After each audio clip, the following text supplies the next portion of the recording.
I stood on the front steps of the house I had called home for nearly 40 years, the weight of my suitcase digging into my palm, the cold air biting at my cheeks. The porch light flickered above me, casting long, uncertain shadows across the driveway. I could see my own reflection in the glass of the front door. Tired eyes, silver hair pulled back in a trembling knot, lips pressed together to keep from quivering. I never imagined I'd be here. Not like this. Not after everything I'd given. Everything I'd sacrificed. How did it come to this? How could a loving mother, a devoted grandmother, be cast out by her own family? I tried to steady my breath, but my heart pounded so loudly I was sure the neighbors could hear it. The world felt suddenly unfamiliar, as if the ground beneath my feet had shifted overnight. I remembered the first time I walked through this door, my late husband's hand in mine, our son toddling between us, laughter echoing through empty rooms that would soon be filled with memories. This house was more than bricks and mortar. It was the story of my life, the place where I celebrated birthdays, nursed fevers, and watched my son grow into a man. Every corner held a memory. Every creak in the floorboards whispered a secret from the past. Now I stood outside, unwelcome, a stranger in my own story. I glanced back at the window, half expecting to see my son's face, or maybe even my daughter-in-law's, peering out with some last-minute change of heart, but the curtains were drawn tight, shutting me out as surely as the locked door. I wondered if they were watching, if they felt any guilt, or if they were already moving on, rearranging the furniture, erasing the last traces of me. The ache in my chest was sharper than the winter wind. I thought of all the times I'd opened this door for others. Family, friends, neighbors in need. I'd always believed that kindness would come back to me, that love was a circle, unbroken. But tonight, that circle felt shattered. I was alone, clutching a suitcase packed with the barest essentials, forced to leave behind the life I'd built, the memories I'd cherished, the home I'd poured my soul into. I wanted to scream, to pound on the door and demand answers, but I knew it would do no good. The decision had been made, the lines drawn. My own son, the boy I'd rocked to sleep and nursed through heartbreak, had stood by and let this happen. My daughter-in-law's words still echoed in my ears, sharp, dismissive, final. I replayed the last conversation over and over, searching for the moment when everything changed, when love turned to resentment, when family became strangers. As I turned away from the house, my heart heavy with grief and disbelief, I couldn't help but wonder, what had I done to deserve this? Was I too generous, too trusting, too blind to the warning signs? Or was this simply the way of the world, a lesson I was meant to learn far too late? One thing was certain, my story was far from over, and what happened behind those closed doors, you wouldn't believe. It's strange how a house can hold so many versions of yourself, layered like old wallpaper beneath fresh paint. As I walked away from my own front door, the cold night pressing in, my mind drifted back to the beginning, before the bitterness, before the heartbreak, when this house was nothing more than a dream, and I was a woman full of hope. I stood on the front steps of the house I had called home for nearly 40 years, the weight of my suitcase digging into my palm, the cold air biting at my cheeks. The porch light flickered above me, casting long, uncertain shadows across the driveway. I could see my own reflection in the glass of the front door. Tired eyes, silver hair pulled back in a trembling knot, lips pressed together to keep from quivering. I never imagined I'd be here. Not like this. Not after everything I'd given. Everything I'd sacrificed. How did it come to this? How could a loving mother, a devoted grandmother, be cast out by her own family. I tried to steady my breath, but my heart pounded so loudly I was sure the neighbors could hear it. The world felt suddenly unfamiliar, as if the ground beneath my feet had shifted overnight. I remembered the first time I walked through this door, my late husband's hand in mine, our son toddling between us, laughter echoing through empty rooms that would soon be filled with memories. This house was more than bricks and mortar. It was the story of my life, the place where I celebrated birthdays, nursed fevers, and watched my son grow into a man. Every corner held a memory. Every creak in the floorboards whispered a secret from the past. Now I stood outside, unwelcome, a stranger in my own story. I glanced back at the window, half expecting to see my son's face, or maybe even my daughter-in-law's, peering out with some last-minute change of heart, but the curtains were drawn tight, shutting me out as surely as the locked door. I wondered if they were watching, if they felt any guilt, or if they were already moving on, rearranging the furniture, erasing the last traces of me. The ache in my chest was sharper than the winter wind. I thought of all the times I'd opened this door for others. Family, friends, neighbors in need. I'd always believed that kindness would come back to me, that love was a circle, unbroken. But tonight, that circle felt shattered. I was alone, clutching a suitcase packed with the barest essentials, forced to leave behind the life I'd built, the memories I'd cherished, the home I'd poured my soul into. I wanted to scream, to pound on the door and demand answers, but I knew it would do no good. The decision had been made, the lines drawn. My own son, the boy I'd rocked to sleep and nursed through heartbreak, had stood by and let this happen. My daughter-in-law's words still echoed in my ears, sharp, dismissive, final. I replayed the last conversation over and over, searching for the moment when everything changed, when love turned to resentment, when family became strangers. As I turned away from the house, my heart heavy with grief and disbelief, I couldn't help but wonder, what had I done to deserve this? Was I too generous, too trusting, too blind to the warning signs? Or was this simply the way of the world, a lesson I was meant to learn far too late?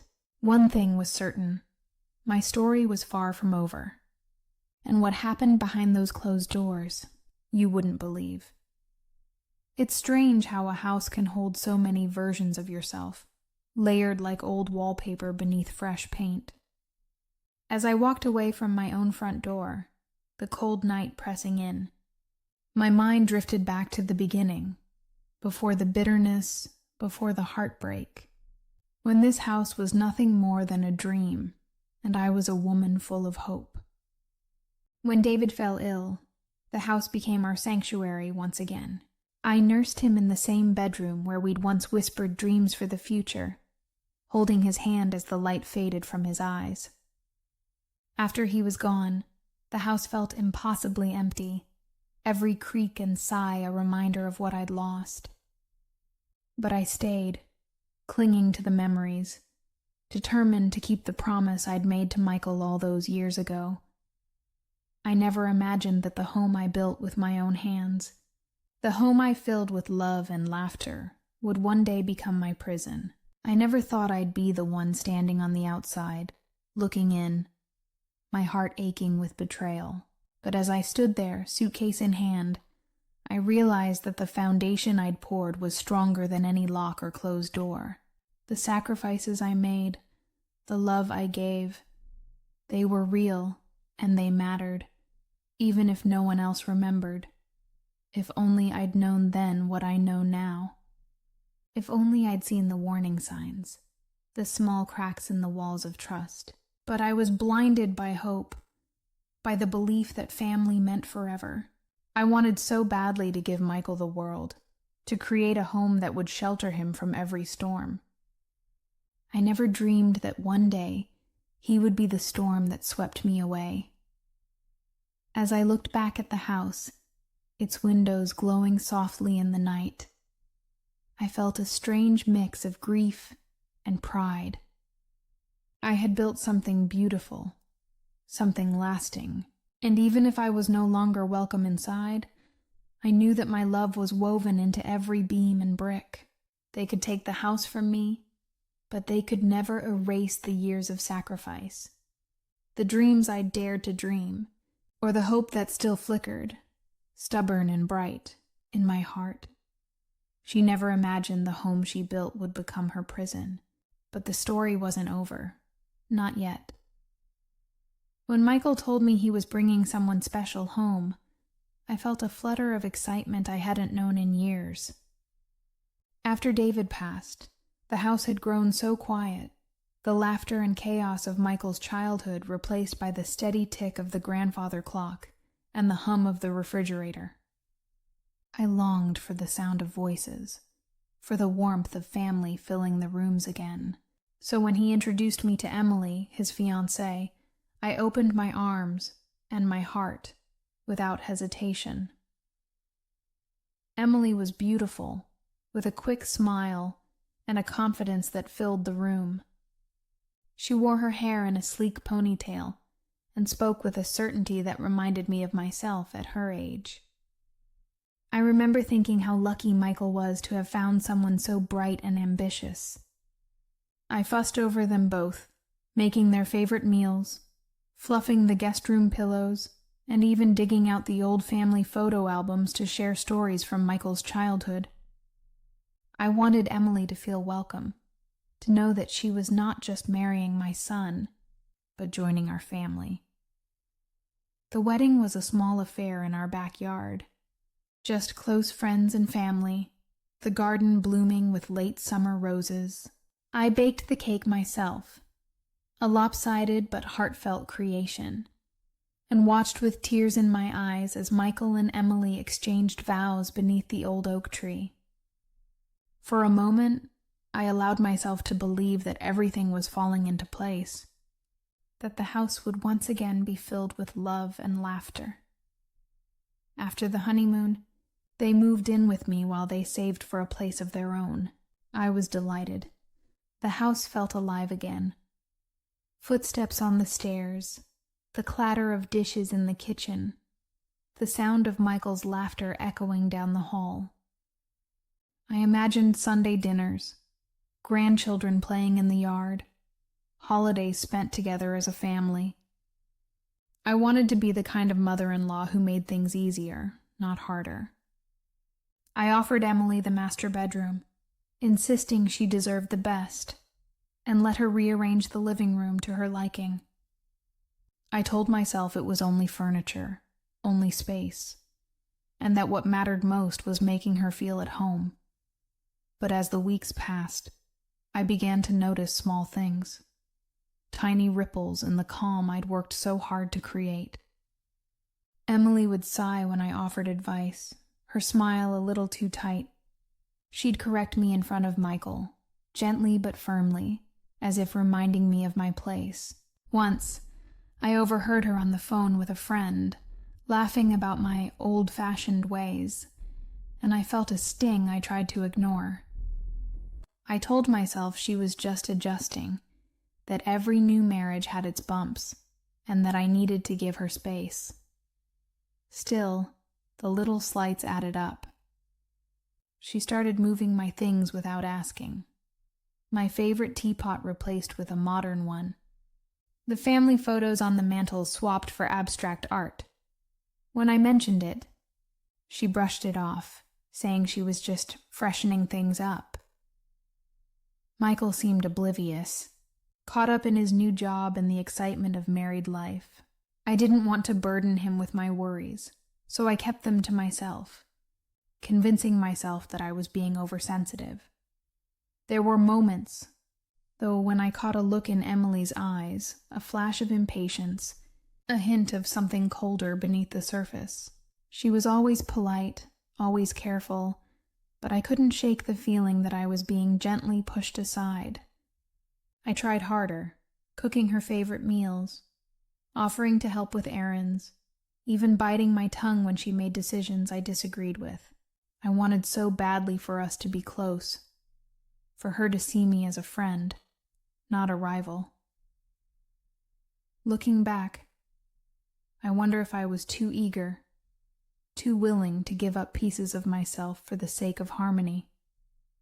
I ignored the warning signs, the subtle shifts in tone and territory, because I wanted to believe that love and kindness would be enough.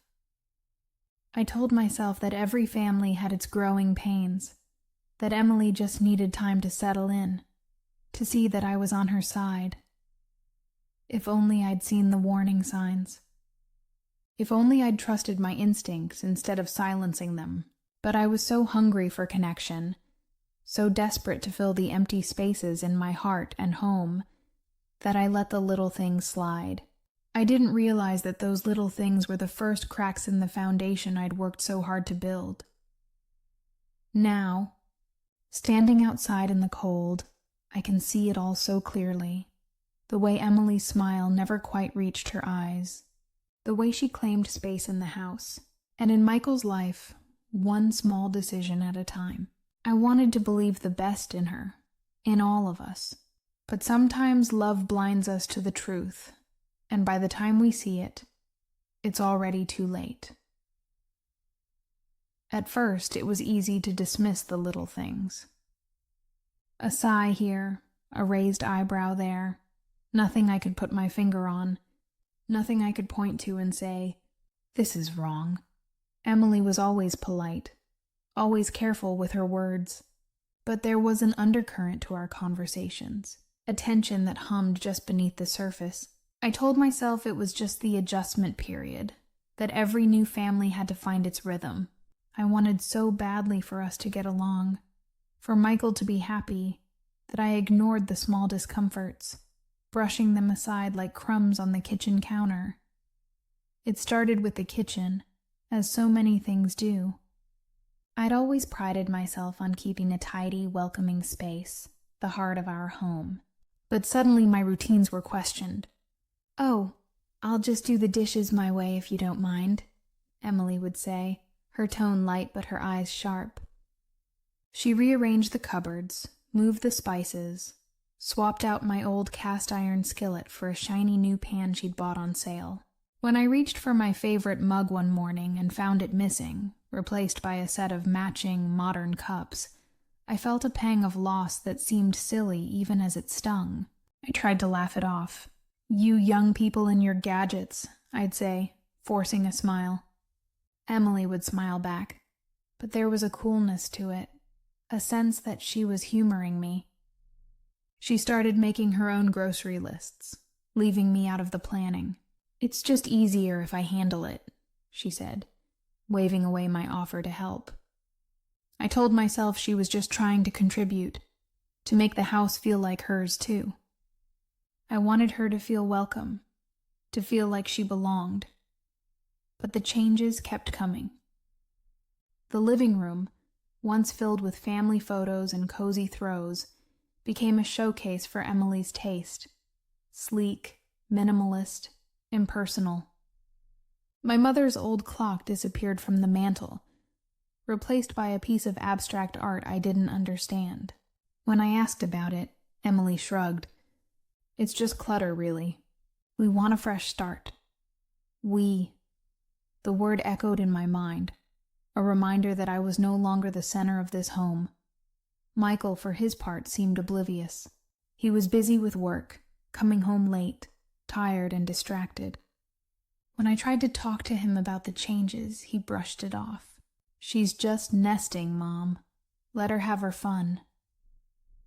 I nodded, not wanting to seem difficult, not wanting to be the mother-in-law who couldn't let go. I told myself it was just a phase, that things would settle down. But the comments grew sharper, the boundaries more pronounced. One evening, as I set the table for dinner, Emily glanced at the plates and said, "Oh, we don't really use those anymore. I prefer the new set." Her tone was casual, but I felt the sting. I put the plates away, my hands trembling just a little. Later, as we ate, she corrected me on a story I was telling, insisting that Michael had already told her the real version. I laughed it off, but inside I felt myself shrinking, my voice growing smaller.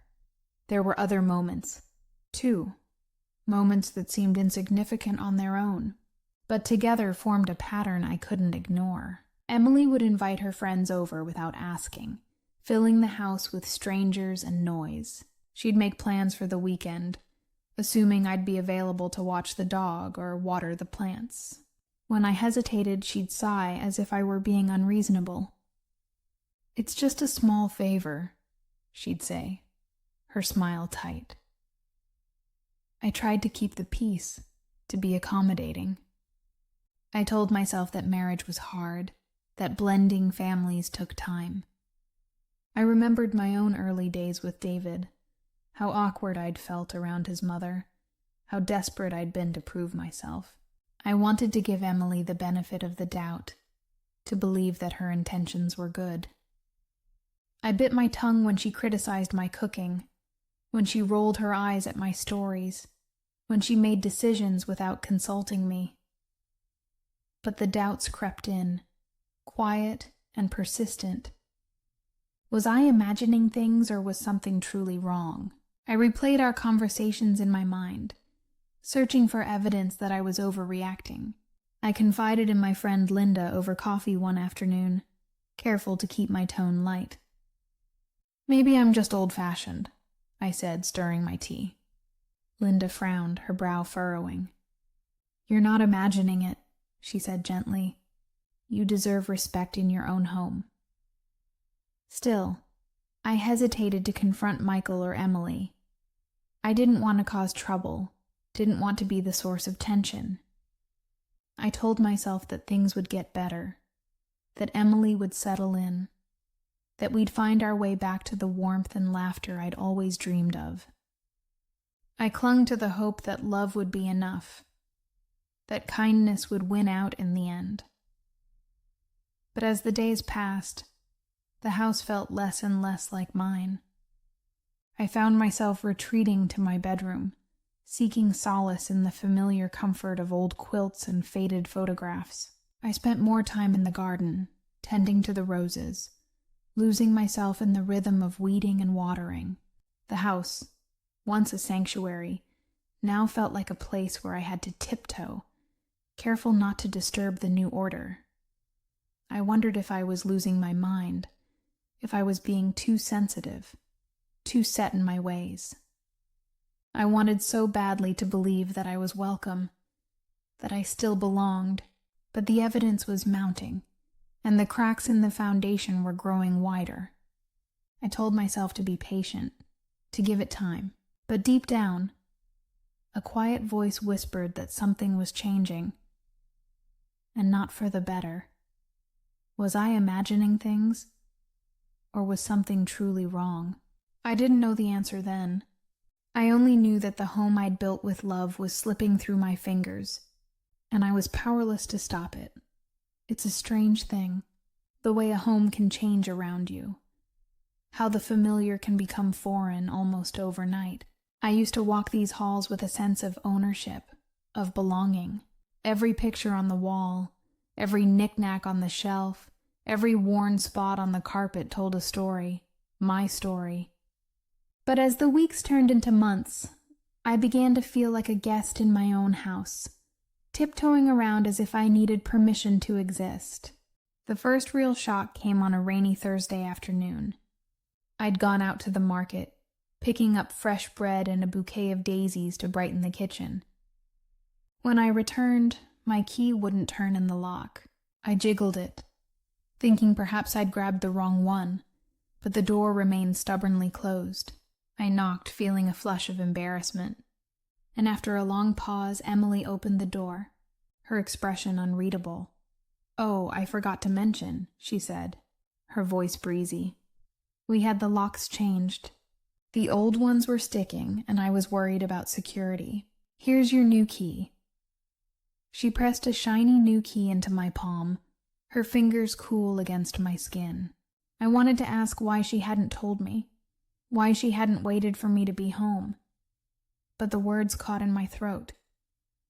Instead, I forced a smile and thanked her, telling myself it was just a misunderstanding, just another one of those little things. But it didn't stop there. The next morning, I came downstairs to find the living room completely rearranged. My favorite armchair, the one I'd nursed Michael in as a baby, was gone, replaced by a sleek, modern sofa that looked like it belonged in a magazine, not a family home. The bookshelf had been cleared of my old novels and photo albums, replaced with decorative vases and coffee table books I'd never seen before. The room felt cold, impersonal, as if it were waiting for strangers rather than family. I wandered through the house, searching for my things. The armchair had been banished to the garage, covered with an old sheet. My photo albums were stacked in a box labeled storage. I stood there for a long moment, my hands trembling, trying to make sense of it all. When I asked Emily about it, she shrugged. We just needed a change. It's nothing personal, but it felt personal. Every change, every decision made without me, chipped away at my sense of belonging. I started to second-guess myself, hesitating before entering a room, wondering if I was intruding. I found myself apologizing for things I'd never apologized for before, leaving a cup in the sink, turning on the television too loud, even humming to myself as I cooked. The house was still mine, but it no longer felt like home. Michael, meanwhile, seemed caught in the middle.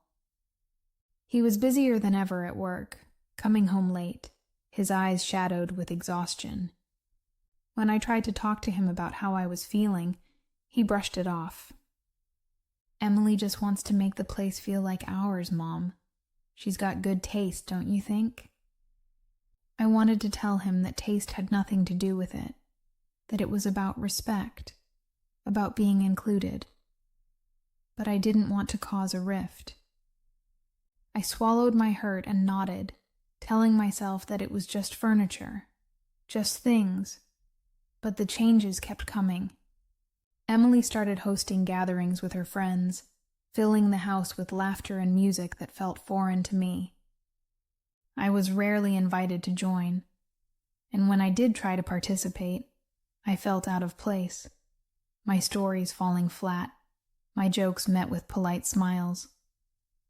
I began to retreat to my bedroom earlier and earlier, seeking refuge in the one space that still felt like mine. One evening, I came home to find the kitchen cabinets emptied, my old dishes replaced with a new set Emily had ordered online. I donated the old ones, she said, not meeting my eyes. They were chipped and mismatched. These are much nicer. I wanted to protest, to demand my things back, but I could see the determination in her face. I felt small, powerless, as if my voice no longer mattered. The final straw came when I discovered that my sewing room, the little sanctuary where I'd spent countless hours making quilts and mending clothes, had been cleared out. In its place was a home office for Emily, complete with a new desk and shelves lined with books I'd never read. My sewing machine was packed away in a box, my fabric and threads stuffed into a closet. I stood in the doorway, tears stinging my eyes, and realized that there was no space left for me in my own home. I tried to talk to Michael again, to make him see what was happening. "It's just temporary, Mom," he said, his voice tired. "Emily needs a place to work. We'll find a way to make it work for everyone." But I could see the conflict in his eyes, the way he avoided looking at me. He was torn, caught between his wife and his mother, and I didn't want to make him choose. So I said nothing, swallowing my pain, pretending that everything was fine. But inside, I was unraveling. I felt invisible, erased, as if my entire life had been packed away in boxes and shoved into the shadows. I wandered the house like a ghost, careful not to disturb the new order, careful not to draw attention to myself. I never thought I'd be treated like a stranger in my own house. Never imagined that the place I'd built with love and sacrifice could become so cold, so unwelcoming. Looking back, I wonder if I should have fought harder, spoken up sooner, demanded my place at the table. But I was afraid of losing Michael, afraid of being alone. So I stayed silent, hoping that things would get better, that Emily would soften, that Michael would see what was happening. But the walls kept closing in, and I kept shrinking, until there was almost nothing left of the woman I used to be. I never thought I'd be treated like a stranger in my own house. But the worst was yet to come. It's a peculiar kind of loneliness, the kind that settles in even when you're surrounded by people. I'd always thought of loneliness as an empty house, a quiet kitchen, a single place set at the table. But this was different. The house was full of voices, footsteps, the clatter of dishes, and the hum of conversation. Yet I felt more alone than I ever had in my life. Emily's presence seemed to fill every corner, her routines and preferences shaping the rhythm of the household. I tried to adapt, to find my place in this new order, but it was as if the ground kept shifting beneath my feet. She had a way of making me feel small, of turning every conversation into a subtle contest I never seemed to win.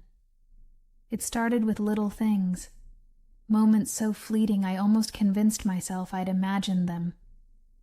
I'd mentioned a plan I'd made for dinner, only to find Emily had already invited her friends over and ordered takeout.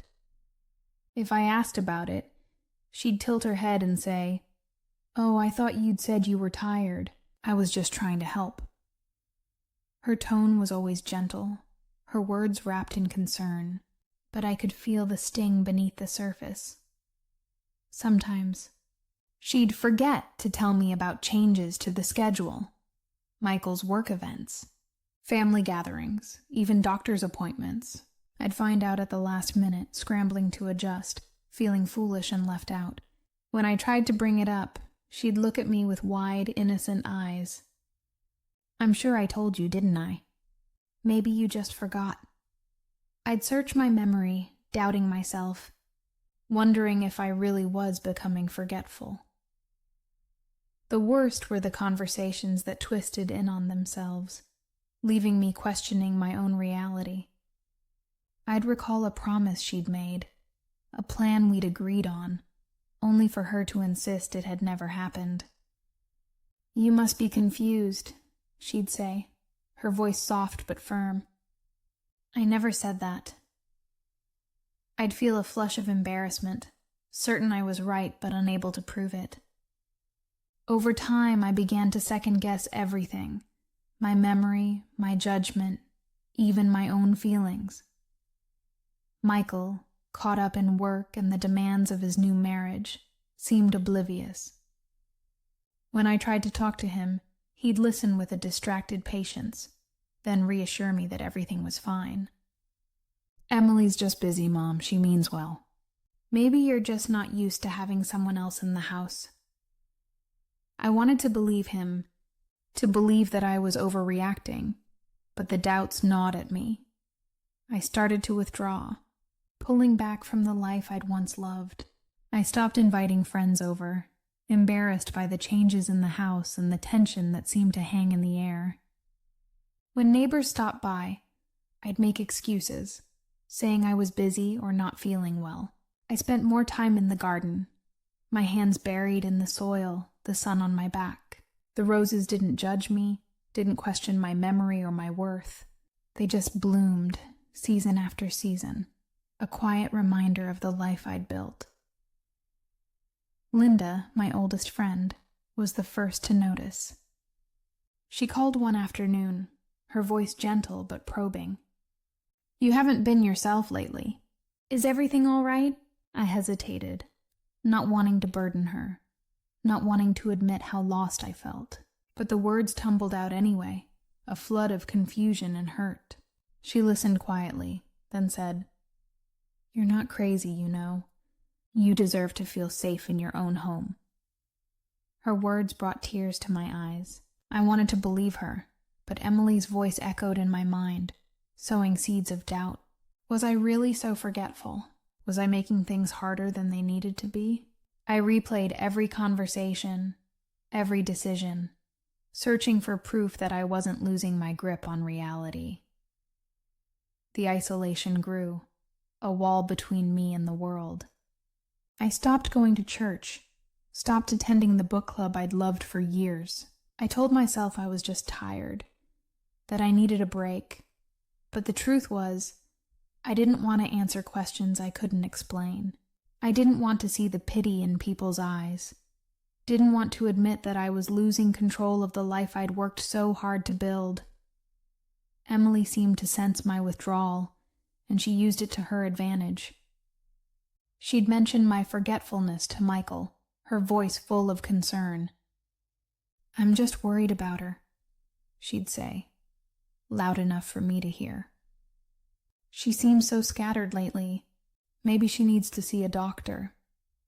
I'd bristle at the implication, but Michael would just nod, his brow furrowed with worry. There were moments when I caught glimpses of the old Michael, the boy who used to run to me with scraped knees and wild stories. He'd squeeze my hand, tell me he loved me, promise that everything would be all right. But those moments were fleeting, drowned out by the constant undercurrent of doubt and confusion. I began to wonder if I was the problem, if I was too set in my ways, too unwilling to adapt. I tried to be more agreeable, more helpful, but it never seemed to be enough. No matter what I did, I felt like I was always in the way, always one step behind. Would you have seen through the lies, or started to doubt yourself too? It's easy to say you'd stand your ground, that you'd fight for your place. But when the ground keeps shifting, when every conversation leaves you questioning your own mind, it's hard to know what's real. I clung to the hope that things would get better, that Michael would see the truth, that Emily would soften. But the walls kept closing in, and I felt myself disappearing, one small concession at a time. I was still in my house, but I was no longer at home. And the worst part was, I didn't know how to find my way back. It happened on a Sunday afternoon, the kind of day that used to be reserved for family dinners and laughter echoing through the house. I was in the kitchen, peeling potatoes for a roast, the scent of rosemary and garlic filling the air. I'd always found comfort in these small rituals, the familiar rhythm of preparing a meal for the people I loved. But even as I worked, I felt a heaviness in my chest, a sense that something was about to break. Emily came in first, her footsteps brisk, her expression unreadable. She didn't offer to help, didn't make small talk. Instead, she leaned against the counter, arms folded, and watched me with a cool detachment that made my skin prickle. Michael followed a moment later, his face drawn, eyes darting between us. I set down the peeler, wiping my hands on a towel, and waited. "We need to talk," Emily said, her voice flat. She didn't wait for me to answer. "This arrangement isn't working anymore. It's time for you to move out." The words hung in the air, sharp and final. For a moment I couldn't breathe. I looked at Michael, searching his face for some sign of protest, some flicker of the boy I'd raised. But he just stared at the floor, his jaw clenched. "I don't understand," I managed, my voice trembling. "This is my home. Where am I supposed to go?" Emily's lips curled into a tight smile. "We need our own space. We're starting a family, and it's not healthy for us to have you here, interfering. You've had your time. Now it's ours." I felt the room spin, the walls closing in. I wanted to argue, to remind her of everything I'd done, every sacrifice I'd made. but the words caught in my throat. I turned to Michael, desperate. "Michael, please, tell me this isn't what you want." He wouldn't meet my eyes. "Mom, Emily's right. We need to build our own life. It's not fair to her, or to me, to keep living like this. Maybe it's time you found a place of your own." The pain was like a physical blow. I gripped the edge of the counter, struggling to steady myself. "I've always tried to do what's best for you." I opened my home, my heart. Emily cut me off, her tone icy. "You're making this harder than it needs to be. We've already looked at some places for you. There's a retirement community not far from here. It would be perfect. A retirement community, as if I were some burden to be managed, a problem to be solved." I felt my dignity slipping away, replaced by a cold, hollow ache. "I'm not ready for that," I whispered. "This is my home." Emily shrugged. "Not anymore. We need you out by the end of the month." I looked at Michael one last time, hoping for a miracle, for him to stand up and say no, to remember the promises we'd made to each other. But he just stood there, silent, his loyalty already spoken for. The rest of the conversation blurred together. Details about moving companies, lists of what I could take, reminders to be reasonable. I nodded, numb, barely hearing them. My mind raced with memories. Michael's first steps in the living room, birthday parties in the backyard, late-night talks at the kitchen table. All of it slipping away, erased by a single heartless decision. When they left the kitchen, I sank onto a chair, my hands shaking. I stared at the half-peeled potatoes, the meal I'd been preparing for a family that no longer wanted me. I felt old, unwanted, invisible. What would you do if your own child turned their back on you? Would you fight? Or would you walk away with what little dignity you had left? I didn't know the answer. All I knew was that the life I'd built, the love I'd given, had been swept aside in an instant. And I was left alone, wondering how it had all gone so wrong. I don't remember packing my suitcase. The days after that confrontation blurred together, each moment heavy with disbelief and sorrow. I moved through the house like a ghost, gathering the barest essentials. Some clothes, a few toiletries, my old photo album, and the faded quilt my mother had made for me when I was a girl. Every item I touched seemed to carry a memory, a whisper of the life I was being forced to leave behind. I tried to be methodical, to keep my head down and avoid any more arguments, but my hands shook as I folded sweaters and zipped up bags. I could hear Emily's voice in the next room, brisk and businesslike, making arrangements with the moving company, discussing logistics as if I were a piece of unwanted furniture. Michael avoided me. He left early for work and came home late, always with an excuse, always too busy to talk.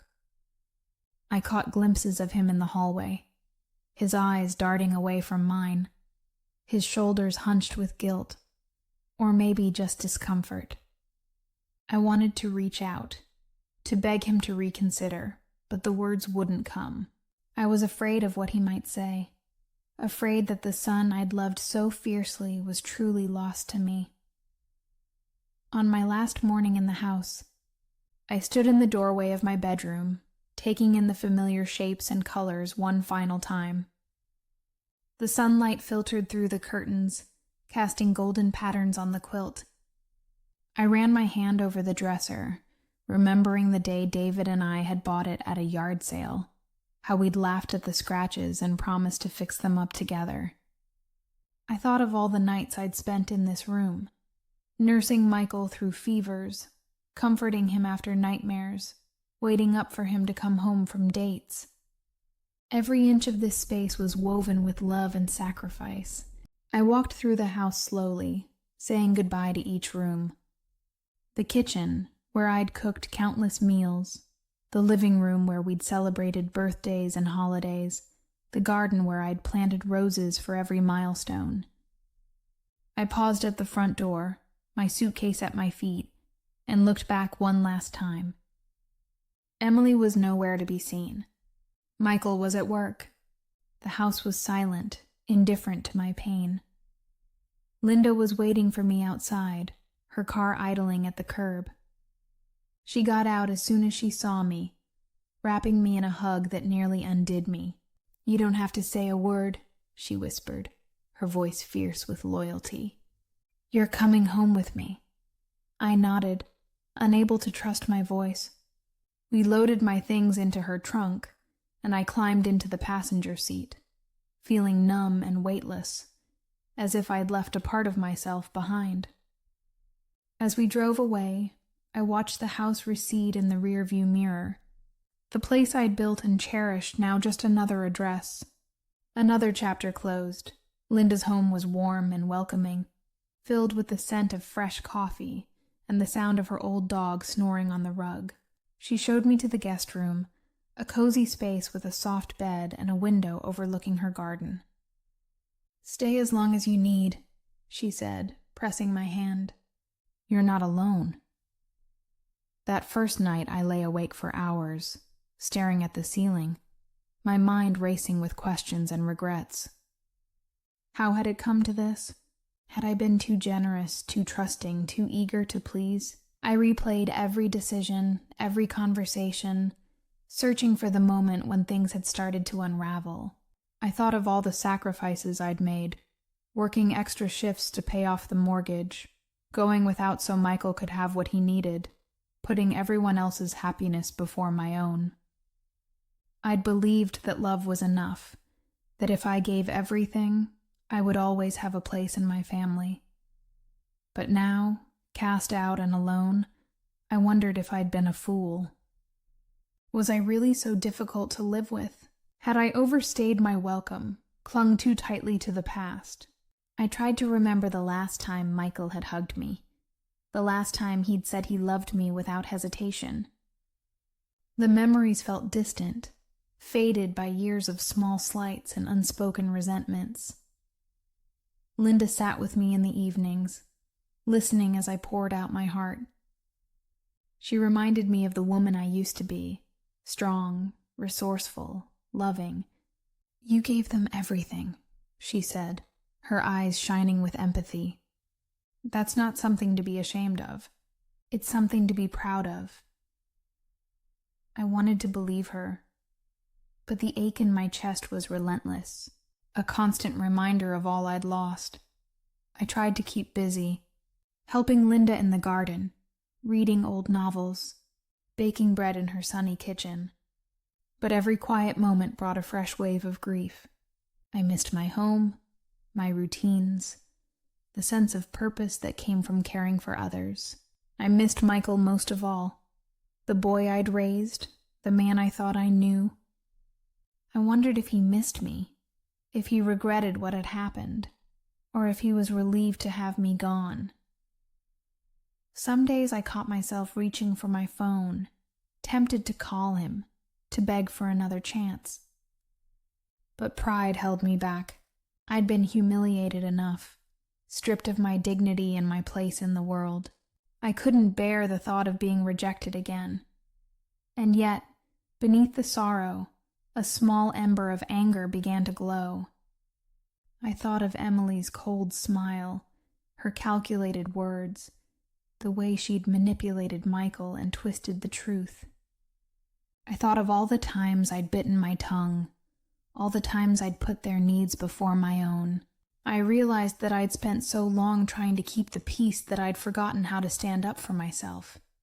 She lost everything. Or so they thought. As I lay in Linda's guest room, the first seeds of resolve began to take root. I didn't know what the future held, or how I would rebuild my life. But I knew one thing for certain. I was not finished yet, and the story of my life, my real life, was far from over. It was a few days after I'd settled into Linda's home, the ache of loss still raw but dulled by her kindness. when the truth I'd kept hidden for so long began to press at my conscience. I'd spent my whole life believing that love meant sacrifice, that trust was the foundation of family.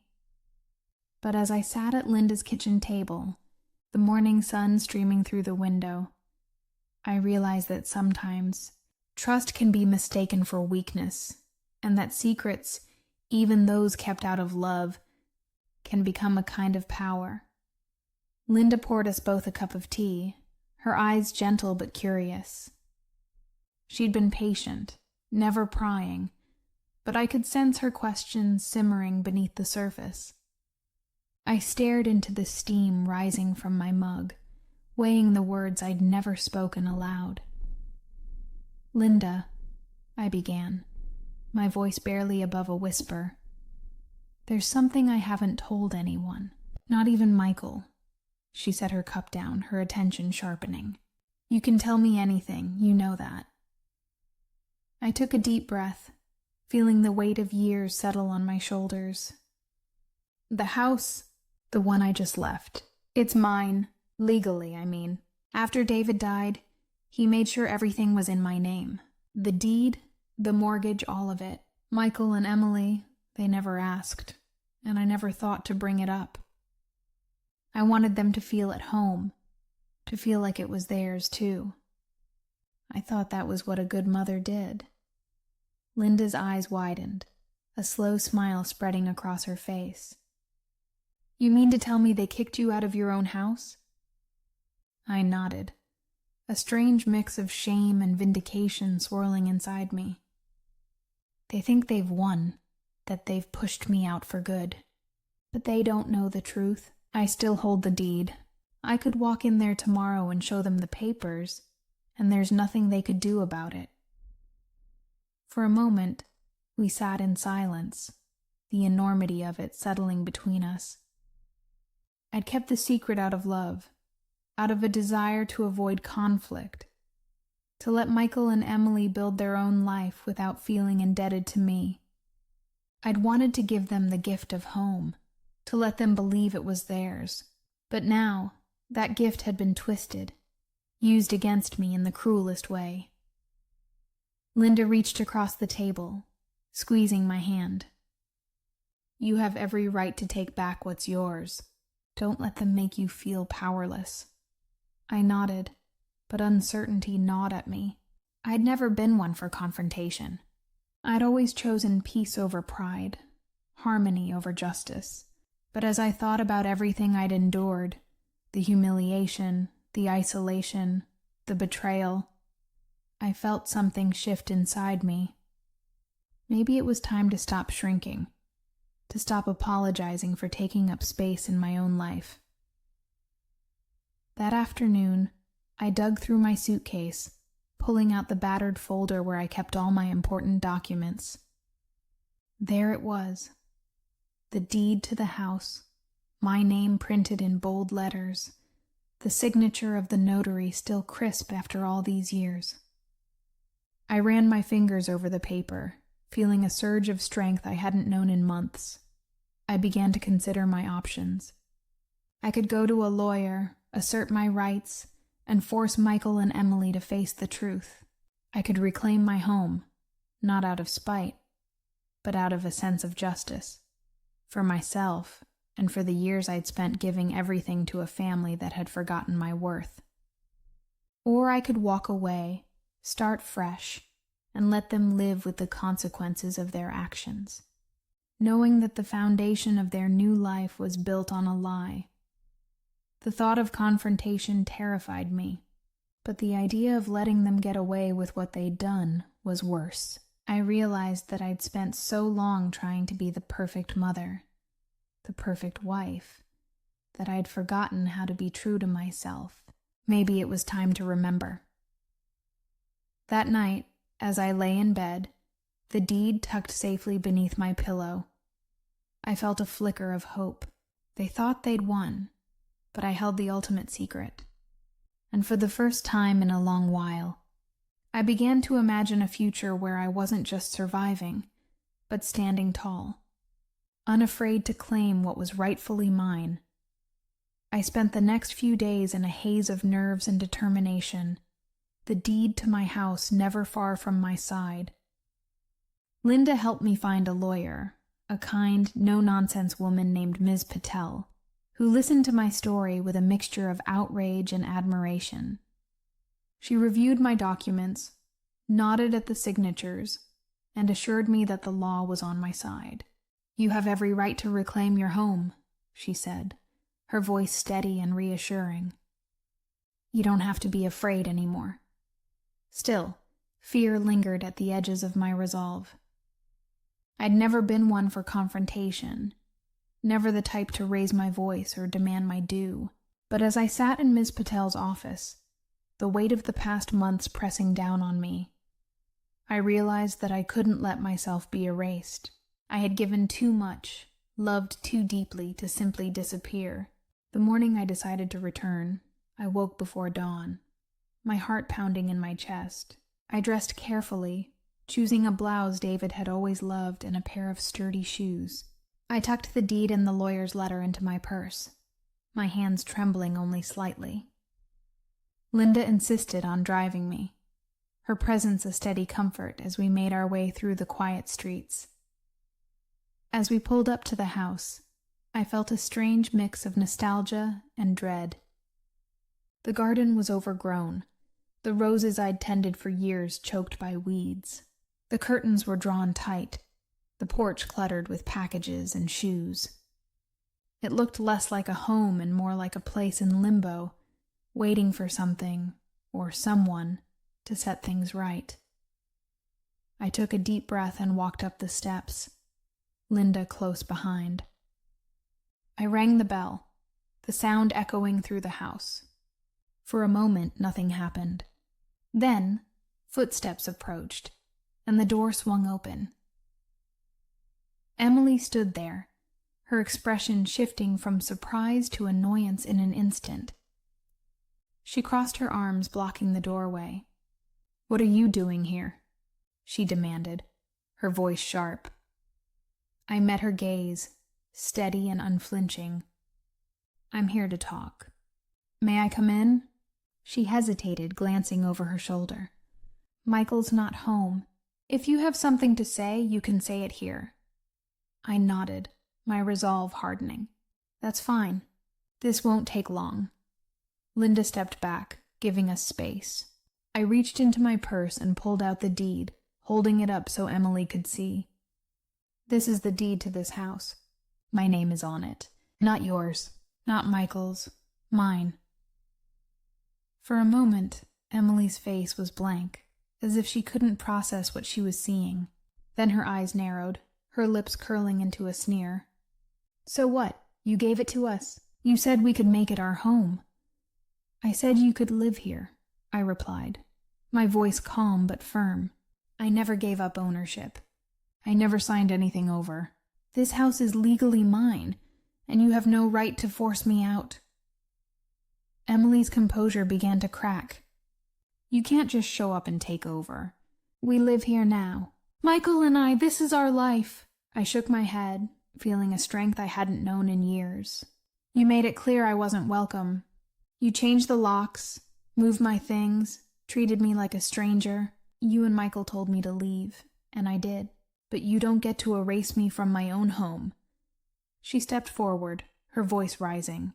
"You're just trying to ruin everything. Michael and I are starting a family. We need space. We need privacy. You're being selfish." I almost laughed at the irony. "Selfish? After everything I've done for you both? I opened my home, my heart, and you pushed me out. You manipulated Michael, twisted the truth, and made me doubt myself. But I'm done letting you control the narrative." Emily's face flushed with anger. "Michael will never forgive you for this. You're tearing this family apart." I felt a pang of sadness, but I stood my ground. I'm not the one who tore this family apart. I'm just taking back what's mine. At that moment, Michael arrived, his car pulling into the driveway. He got out, confusion etched on his face as he saw us standing on the porch. "Mom, what's going on?" Emily whirled around, her voice shrill. "She's trying to kick us out." She says the house is hers. Michael looked at me, searching my face for answers. I handed him the deed, my hand steady. Read it, Michael. After your father died, he made sure the house was in my name. I never told you because I wanted you to feel at home, to build your life here. But I never gave it away. He scanned the document, his face paling as the truth sank in. Why didn't you tell me? Tears pricked my eyes, but I held them back. Because I trusted you. Because I loved you. I never thought I'd need to defend my place in my own home. Emily grabbed his arm, her voice desperate. You can't let her do this. We have nowhere else to go. Michael looked torn, his loyalty stretched to the breaking point. Mom, please. Isn't there another way? I shook my head, my voice gentle but resolute. I'm not asking you to leave. I'm asking for respect, for honesty, for a place in the home I built. If you can't give me that, then maybe it's time for you to find your own place. Emily's eyes blazed with fury. You'll regret this. You're going to die alone in this house, and no one will care. I met her gaze, unafraid. I'd rather be alone with my dignity than surrounded by people who treat me like I don't matter. The silence that followed was heavy, broken only by the sound of Linda's quiet encouragement from behind me. Michael looked at Emily, then at me, his face crumpling with regret. I'm sorry, Mom. I should have listened. I should have stood up for you. I reached out, squeezing his hand. It's not too late, Michael. But things have to change. Emily stormed inside, slamming the door behind her. Michael lingered on the porch, his shoulders slumped. What happens now? I took a deep breath, feeling the weight of years lift from my shoulders. Now we start over, with boundaries, with respect, or not at all. No one expected what I did next. I didn't scream, I didn't beg. I stood tall, claimed my place, and refused to be erased. For the first time in a long time, I felt like myself again, strong, unyielding, and finally free. The days that followed my return were a whirlwind of tension and upheaval, the house echoing with arguments and slammed doors. The calm, if you could call it that, was shattered. Emily's outrage was volcanic. She paced the halls, her voice rising in sharp, angry bursts, accusing me of betrayal, of cruelty, of destroying her dreams. She called her mother, her friends, anyone who would listen, painting herself as the victim of an unfeeling, manipulative mother-in-law. I heard her on the phone late at night, her words dripping with venom, twisting the story until I barely recognized myself in it. Michael was caught in the crossfire, his face drawn and pale, his eyes shadowed with guilt and confusion. He tried to mediate, to soothe Emily's anger and reassure me, but it was clear he was drowning.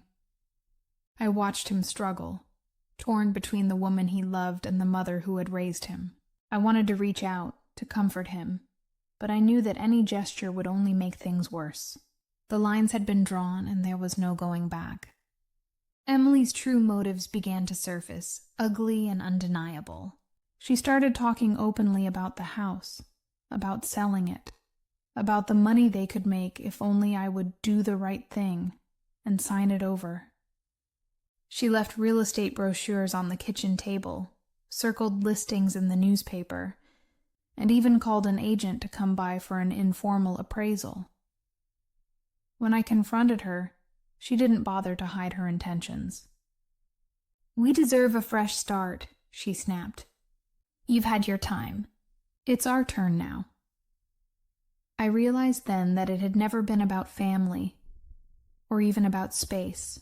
It was about control, about entitlement, about taking what she wanted without regard for the cost. The woman I had welcomed into my home, the woman I had tried so hard to love, had seen me not as a mother-in-law, but as an obstacle to be removed. The backlash was swift and brutal. Emily turned Michael against me, feeding him stories of my supposed manipulations, my unreasonable demands. She accused me of spying, of meddling in their marriage, of refusing to let go. Michael, exhausted and overwhelmed, began to withdraw, spending more time at work, coming home later and later. When he was home, he barely spoke to me. His words clipped and distant. I saw the pain in his eyes, the way he flinched when Emily raised her voice. But he seemed powerless to stop the tide. Neighbors and friends heard whispers of the drama, some offering quiet support, others keeping their distance. I felt the sting of judgment, the weight of gossip pressing in from all sides. There were days when I questioned everything, my choices, my worth, even my sanity. Was I being selfish? Was I clinging to the past, refusing to let my son grow up and move on? The doubts gnawed at me, but I forced myself to remember the truth. I had given everything, and I deserved respect in return. I stood my ground, even as the house became a battleground. I refused to sign away my rights, refused to be bullied or shamed into submission. I made it clear that I would not be erased, that I would not apologize for wanting a place in the home I had built. I set boundaries. No more secret meetings with real estate agents. No more changes to the house without my consent. No more disrespect. Emily raged. Michael sulked, but I held firm. There were moments when I wondered if I was making a terrible mistake, if I was sacrificing my relationship with my son for the sake of pride. But then I would remember the years of sacrifice, the love I had poured into every corner of this house, the promises I had made to myself and to David. I owed it to myself to stand tall, to demand the dignity I had earned. One evening, after another explosive argument, Michael found me in the garden, my hands buried in the soil, tears streaming down my face. He stood there for a long moment, silent, before finally speaking. "I don't know what to do, Mom. I feel like I'm losing everything." I looked up at him, my heart breaking. "You don't have to choose, Michael, but I can't let myself be pushed aside anymore. I love you, but I won't disappear just to make things easier." He nodded, his shoulders slumping. "I just want everyone to be happy." I smiled sadly. Sometimes, happiness means standing up for yourself, even if it hurts. I hope you understand that one day. Emily's campaign intensified, but I refused to back down. I found strength in the support of friends like Linda, in the quiet moments of peace I carved out for myself. I rediscovered the woman I had been before the chaos, the woman who had built a home from nothing, who had survived loss and heartbreak, who had loved fiercely and without regret. Would you stand your ground, even if it meant losing your family? It's a question I never thought I'd have to answer. But as the days passed, as the dust settled and the truth became impossible to ignore, I knew that I had made the only choice I could. I chose myself. I chose dignity. And in doing so, I found a strength I never knew I had. The house was quieter now, the air lighter, as if a storm had finally passed and left behind a fragile peace. Emily's anger had burned itself out, and Michael, worn down by months of conflict, had finally agreed to move out with her. They packed their things in silence, Emily refusing to meet my eyes, Michael pausing only once at the door to say a soft, uncertain goodbye. I watched them go with a strange mix of sorrow and relief, my heart aching for what was lost, but also fluttering with the first hints of freedom. For the first time in years, I had the house to myself. The silence was daunting at first, echoing with memories and regrets. I wandered from room to room, touching the walls, the furniture, the photographs that had survived the purge. I let myself grieve, let the tears come, mourning not just the family I'd lost, but the woman I'd been, the mother who had given everything, the wife who had built a home from nothing, the caretaker who had forgotten how to care for herself. But as the days passed, the emptiness began to feel less like a void and more like a blank canvas. I started small, reclaiming the spaces that had been taken from me. I brought my old armchair back into the living room, draped it with my mother's quilt, and sat there in the evenings with a cup of tea and a good book. I unpacked my sewing machine, setting it up in the sunniest corner of the house, and let my hands remember the joy of creating something beautiful from scraps and thread. I opened the windows, letting in fresh air and birdsong. I filled the kitchen with the smells of baking bread and simmering soup, cooking not out of obligation, but for the simple pleasure of it. I planted new roses in the garden, their bright blooms a promise to myself that life could begin again, even after the harshest winter. Slowly, I reached out to the world beyond my front door. I called Linda and invited her over for coffee, our laughter filling the kitchen like music. I joined a local book club, nervous at first, but soon finding comfort in the company of women who had their own stories of loss and renewal. I volunteered at the community center, teaching quilting to a group of young mothers, their gratitude and energy reminding me of the power of sharing what you love. There were hard days, of course, days when the loneliness crept in, when I missed Michael so much it hurt to breathe, when I wondered if I'd made the right choice. But there were good days, too, days when I woke up with a sense of purpose, when I caught my reflection in the mirror and saw not a victim, but a survivor. I learned to savor the quiet, to find joy in my own company, to trust that I was enough. I set boundaries, not just with others, but with myself. I promised never to let anyone make me feel small again, never to give away pieces of myself for the sake of peace. I learned to say no, to ask for help, to accept kindness without shame. I forgave myself for the mistakes I'd made, for the years I'd spent trying to be everything to everyone. Could you start over after losing so much? I never thought I could. But as the seasons changed and the roses bloomed, I discovered that starting over wasn't about erasing the past. It was about honoring it, learning from it, and choosing to move forward with hope. My home was mine again, not just in name but in spirit, and for the first time in a long time, I felt truly, deeply alive. It's a strange comfort, realizing you're not alone in your pain. For so long, I'd believed my story was unique, a private shame, a secret wound I carried in silence. But as I began to step out into the world again, I discovered a quiet sisterhood of women who had walked the same lonely path, who knew the sting of betrayal and the ache of starting over.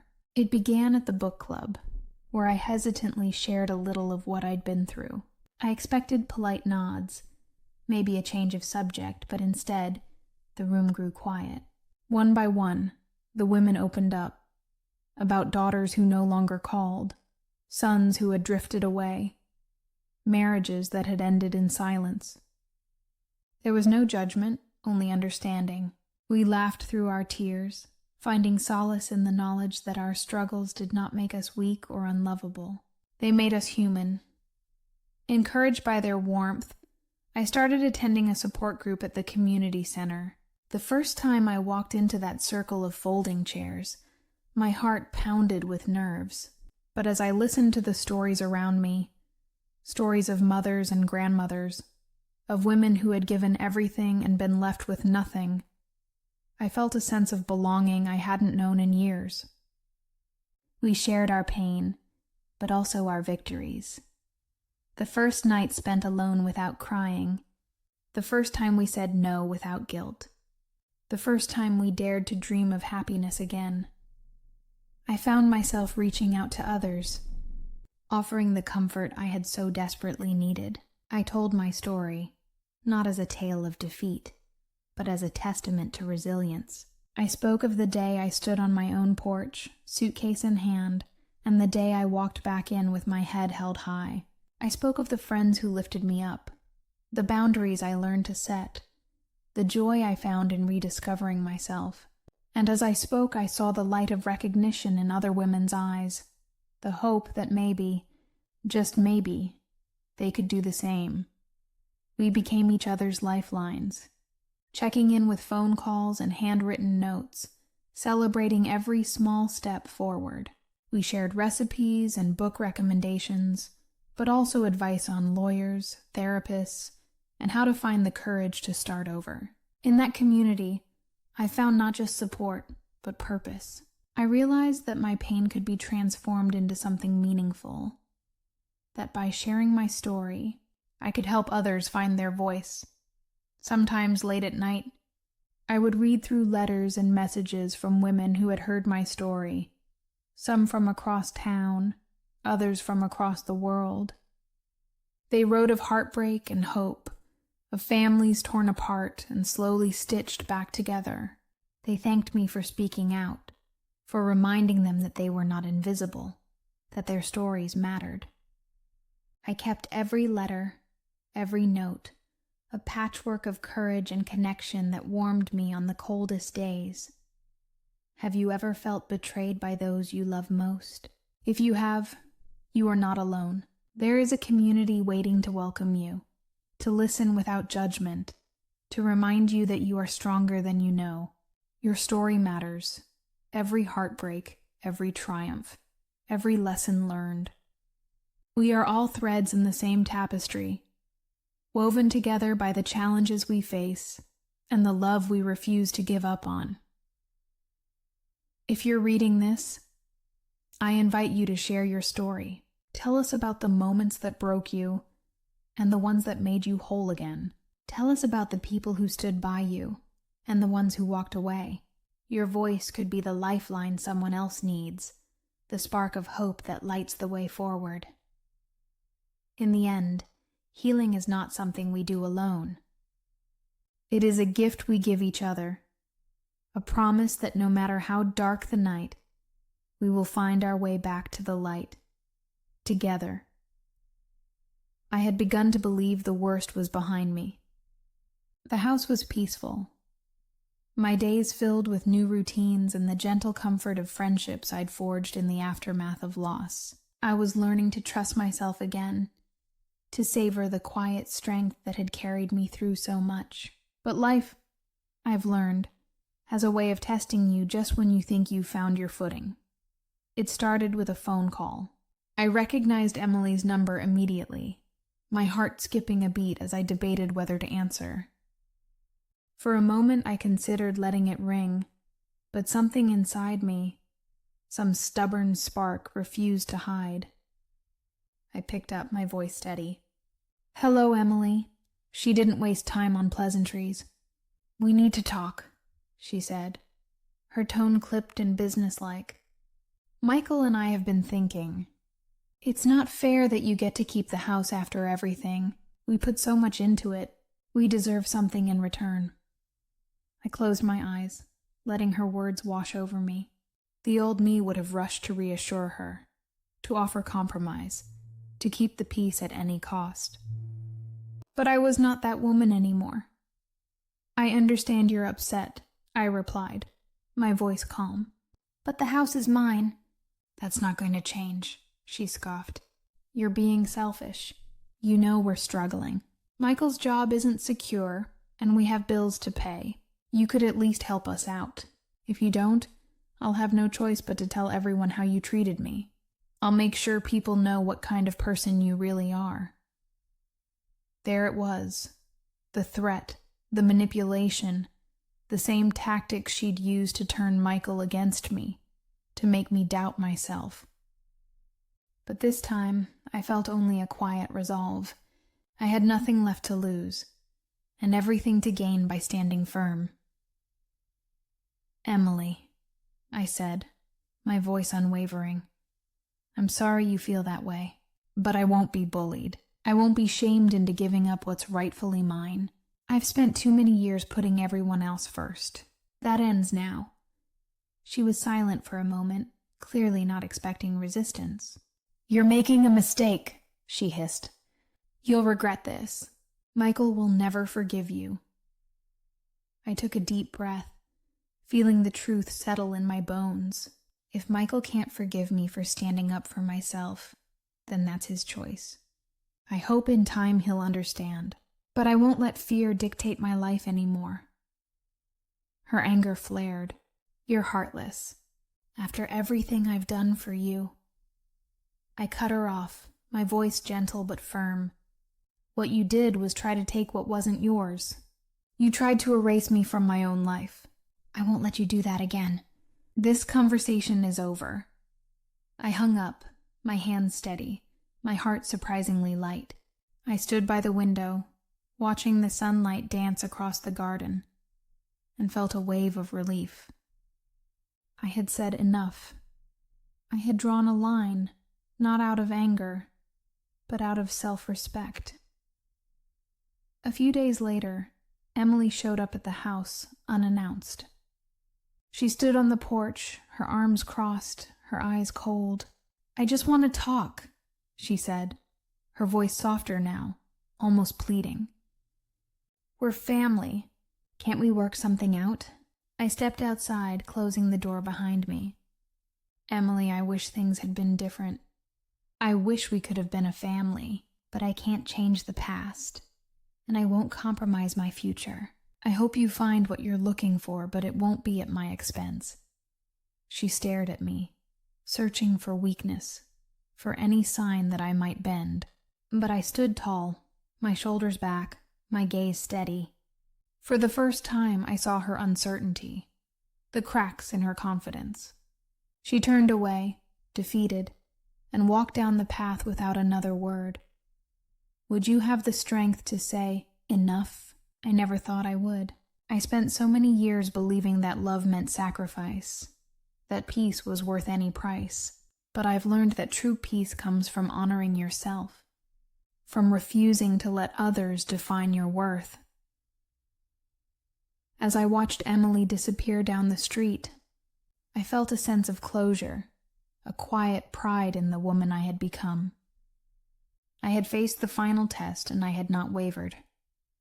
My home, my heart, my life, they were mine again, not because I fought for them, but because I finally believed I deserved them. And in that moment, I knew I was free. The weeks that followed Emily's final visit were quieter than I dared hope. There were no more angry phone calls, no more threats or manipulations. The house, once a battleground, settled into a gentle stillness, as if it too was healing from the chaos. I spent my mornings in the garden, my afternoons with friends, and my evenings in the soft glow of lamplight, sewing or reading or simply sitting in peace. For the first time in years, I felt safe in my own home. But closure, I learned, is rarely simple. Emily, unwilling to accept defeat, tried one last time to challenge my ownership through legal channels. She hired a lawyer, sent letters full of accusations and demands, but the truth was on my side. My lawyer, Ms. Patel, handled everything with calm efficiency, responding to each claim with the facts: the deed, the will, the years of payments and repairs made in my name. The law was clear, and so was the outcome. The house was mine, and no amount of bluster or bitterness could change that. When the final letter arrived, confirming that all claims had been dismissed, I sat at my kitchen table and let the relief wash over me. Justice had been served. I had stood my ground, and the world had not ended. But as the adrenaline faded, I was left with a quieter, more complicated ache. I had won, yes, but at what cost? Michael called me a few days later. His voice was hesitant, heavy with regret. "Mom, I'm sorry," he said, the words tumbling out in a rush. "I should have listened to you. I should have stood up for you. I let Emily turn me against you, and I don't know how to fix it." I closed my eyes, listening to the pain in his voice. I wanted to reach through the phone, to hold him like I did when he was a boy, to tell him that everything would be all right. But I knew that forgiveness, like healing, would take time. "I love you, Michael," I said softly. "I always have and I always will. But things have to be different now. I need you to respect my boundaries, to see me as a person, not just your mother. We can start again, if you're willing." He promised he would try. I believed him. But I also knew that I couldn't carry the weight of his choices anymore. I had to let him find his own way, just as I had found mine. As for Emily, she faded from my life, her anger and resentment no longer my burden to bear. I heard through friends that she and Michael had moved to a small apartment across town, that she was struggling to adjust to her new reality. I felt a pang of sadness for her, for the family we might have been, but I refused to let bitterness take root. I wished her peace, even if it would never be mine to give. With the legal battles behind me and the house truly my own, I began to look forward. I joined a painting class at the community center, rediscovering the joy of color and creation.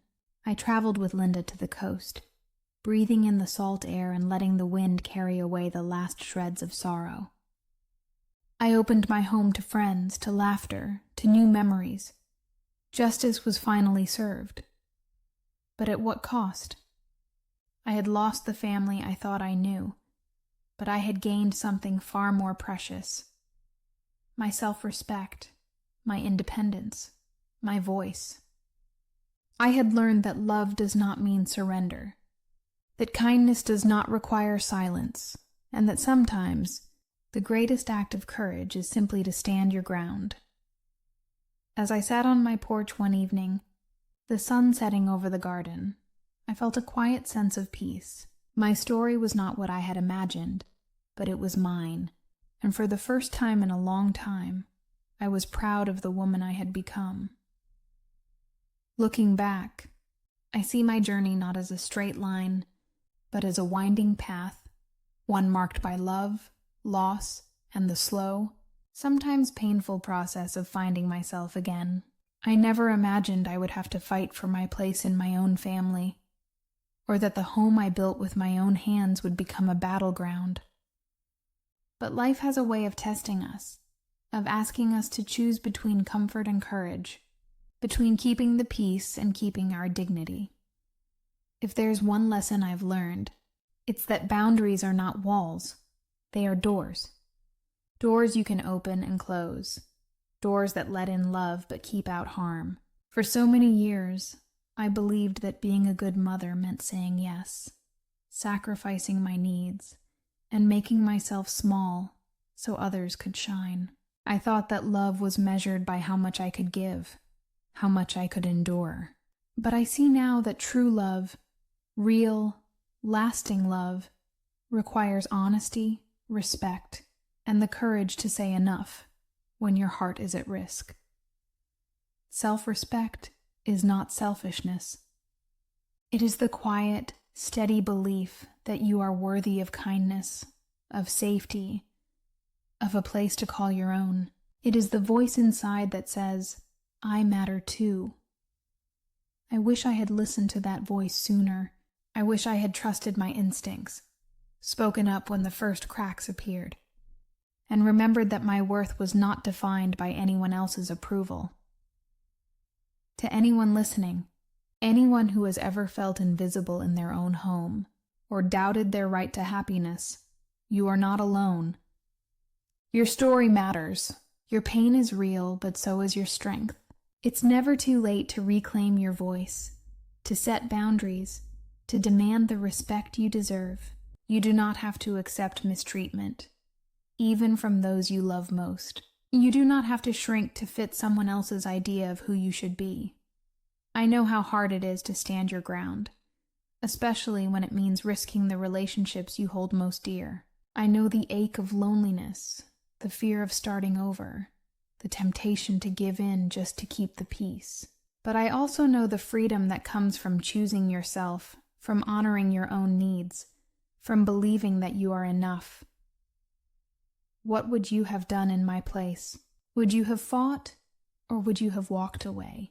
Would you have found the strength to say no more, or would you have kept giving until there was nothing left? There is no shame in your answer, only truth. Only the wisdom that comes from living and learning and loving as best you can. If my story has taught me anything, it's that healing is possible, even after the deepest wounds. That community and friendship can fill the spaces left by loss. That every ending is also a beginning, and that you are never too old, too tired, or too broken to start again. So I ask you, from one heart to another, what would you have done in my place? Your story matters, your voice matters, and somewhere, someone is waiting to hear it. If you've made it this far, thank you for sharing this journey with me. My story is just one among many, and I know that out there, so many of you have faced your own battles, some quiet, some loud, all of them real. Maybe you've been in my shoes, or maybe you know someone who has. Maybe you're still searching for the courage to speak up, or maybe you've already found your voice and are using it to help others. I want you to know that you are not alone. This community is a place for support, for understanding, and for healing. Your experiences, your wisdom, and your strength matter here. Every comment, every story shared, is a thread that weaves us closer together, reminding us that even in our darkest moments, we are never truly isolated, so I encourage you to share your story below. Tell us about the challenges you've faced, the lessons you've learned, and the victories, big or small, that you've claimed along the way. Your voice could help someone else find hope, comfort, or the strength to take their own first step toward healing. Sometimes, all it takes is knowing that someone else has walked the same path to feel a little less alone. If you found something in my story that resonated with you, please let me know in the comments. If you have advice, encouragement, or simply want to offer a kind word to someone else, don't hesitate. This is a safe space, and your words are welcome here. And if you'd like to hear more stories like this, stories of resilience, of family, of finding your way back to yourself, please consider subscribing. By joining this community, you're not just supporting me, but also helping to create a circle of strength and compassion for everyone who needs it. Remember, your story matters. Your voice could help someone else. So don't be afraid to speak up, to reach out, and to connect. Together, we can build a community where no one has to face their struggles alone. Thank you for being here. I can't wait to read your stories and walk this path of healing and hope with you.